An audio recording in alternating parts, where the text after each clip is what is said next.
Bonjour Claire Lecomte. Bonjour. Doit-il y avoir une organisation de la journée spécifique ou différenciée pour les maternelles? Alors moi, j'ai toujours répondu que non, pour deux raisons. D'une part, parce qu'entre 3 et 10 ans, le rythme biologique des enfants est quasiment le même. Les besoins en termes de sommeil, etc., sont les mêmes. Les cycles de sommeil sont les mêmes également. Ça, c'est quelque chose que l'on sait bien, vraiment entre 3 et 10 ans. C'est à partir de 10 ans que des choses changent parce que la puberté apparaît, etc. Et avant 3 ans, effectivement, on a des rythmes particuliers pour les plus petits, mais entre 3 et 10 ans, c'est assez équivalent. Et je dis non aussi pour une autre raison, c'est que je suis souvent agacée de voir que dès lors qu'on est en élémentaire, on est grand. On est grand, donc on n'a plus le droit d'être petit, on n'a plus le droit de dire qu'on est fatigué. Je l'ai entendu pour des enfants de grande section de maternelle, à qui on disait « t'es grand maintenant, tu ne peux pas être fatigué ». Non, on n'est jamais grand, on grandit, oui, mais il y a aussi des moments où on aurait vraiment besoin de se sentir petit, d'être accepté comme étant petit. Donc ça, c'est important pour les plus grands, justement.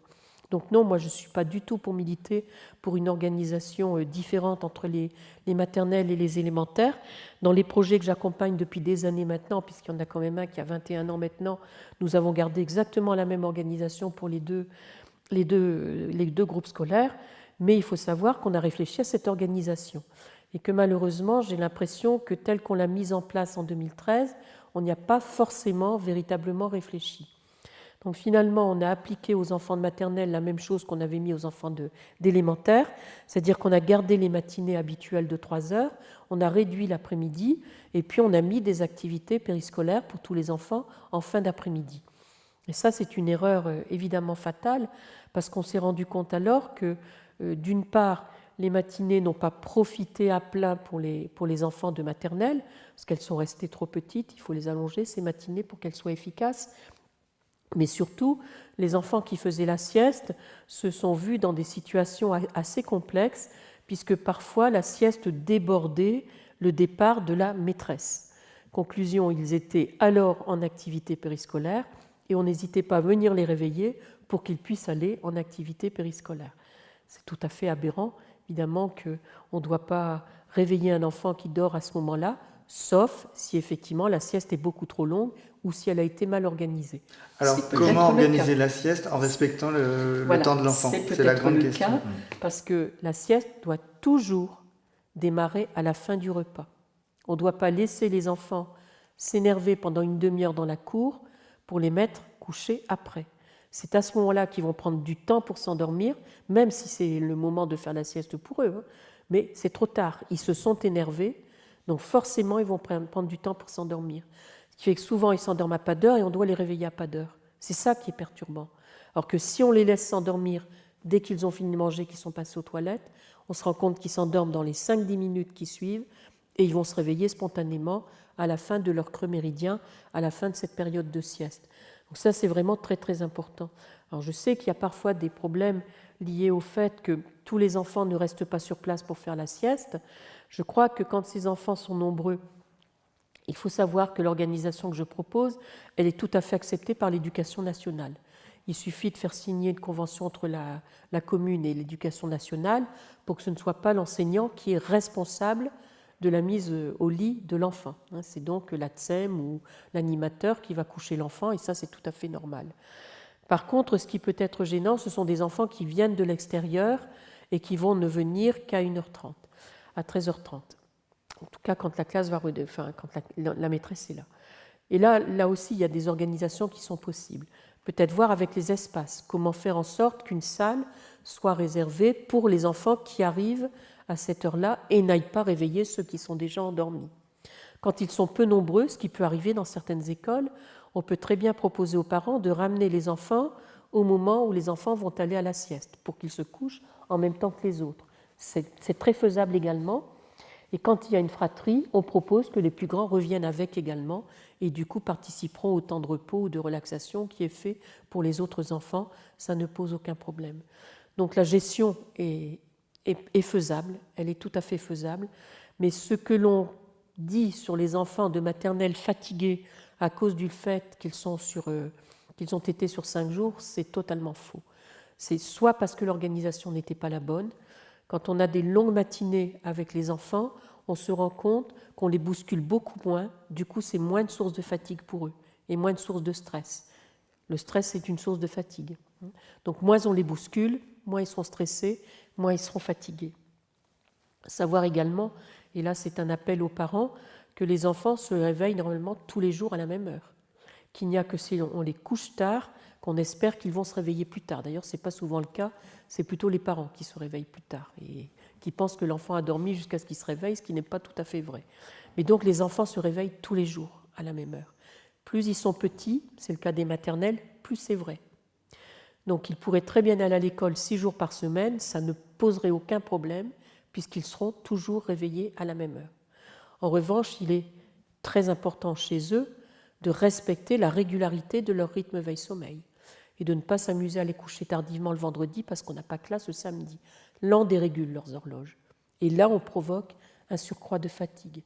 C'est important aussi que ces enfants, dès le plus jeune âge, n'aient pas un surcroît d'activité qu'on leur propose à toute heure du jour, parce que ça, c'est une véritable source de fatigue aussi.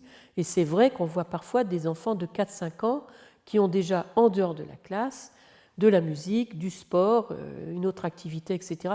C'est beaucoup trop à ces âges-là. Ils ont besoin d'avoir des temps où ils n'ont rien à faire, où ils ne font rien, où ils se reposent, où ils font marcher leur créativité, leur imaginaire. C'est vraiment important pour eux. C'est à cet âge-là que ça va se développer le plus. Donc on doit pouvoir les laisser tranquilles. Et plus on les laissera tranquilles, plus on s'apercevra qu'ils ne seront pas fatigués et que même avec 5 jours, ils ne seront pas fatigués.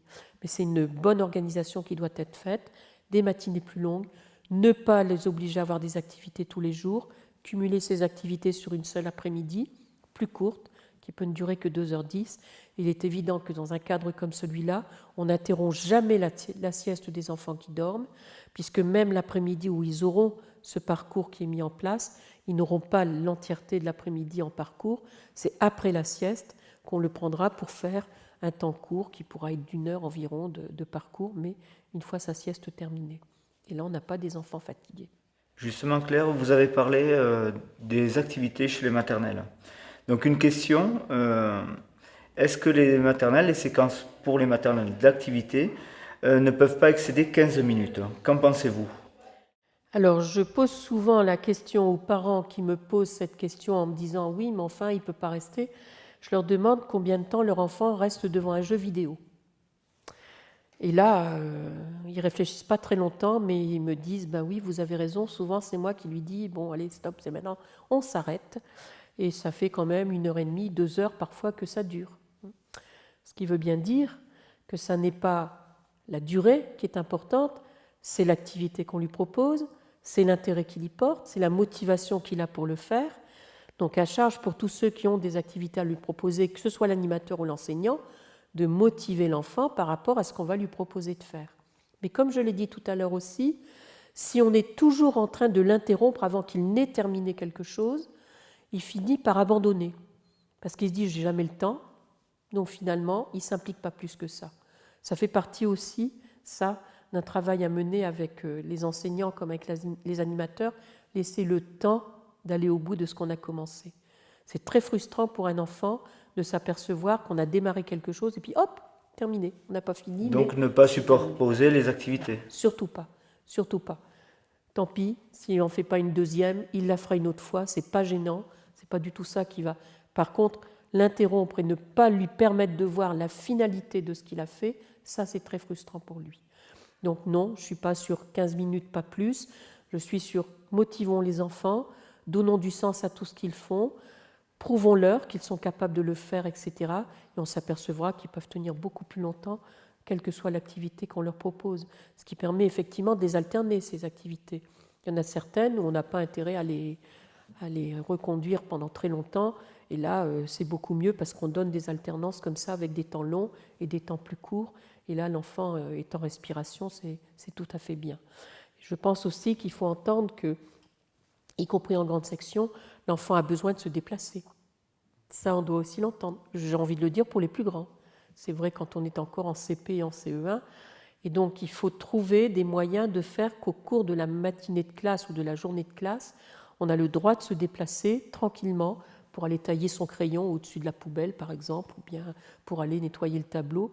C'est un déplacement utile parce que ça permet à l'enfant de se détendre. Ça lui permet de ne pas se sentir compressé à être assis en permanence. C'est vraiment important de le lui faire faire. C'est la raison pour laquelle aussi j'ai proposé des aménagements dans les restaurants sur le temps de midi qui permettent aux enfants de se déplacer parce qu'on s'est rendu compte que ça réduit le fond sonore très fortement parce que les enfants, pendant qu'ils se déplacent, ils ne crient pas. Alors que quand ils sont à table en train d'attendre que le plat arrive, là, ils crient. Donc le fond sonore est complètement modifié. Donc c'est plein de pratiques pédagogiques qu'on peut mettre en place qui permettent que l'enfant, finalement, soit bien respecté dans ses besoins et toujours se dire qu'il y a des enfants qui sont plus lents que les autres. Et on doit le respecter, surtout à la maternelle. Elle est faite pour ça, la maternelle. Elle est justement faite pour que l'enfant devienne, on l'appelait école maternelle, avant d'avoir l'école élémentaire, pour que l'enfant apprenne à être un enfant scolaire.